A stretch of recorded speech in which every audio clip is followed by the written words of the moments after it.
Radhe. So this is one of my favorite verse in Bhaja Govindam by Adi Shankaracharya. So please bear.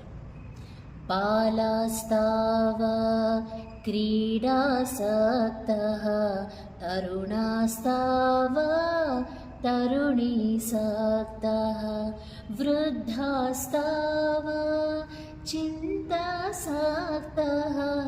वृद्धास्तावा चिन्तासक्तः परमे ब्राह्मणे कोऽपि न सक्तः परमे ब्राह्मणे कोऽपि न सक्तः भज गोविन्दं भज गोविन्दं गोविन्दं भज मूढमते भज गोविन्दं भज गोविन्दम्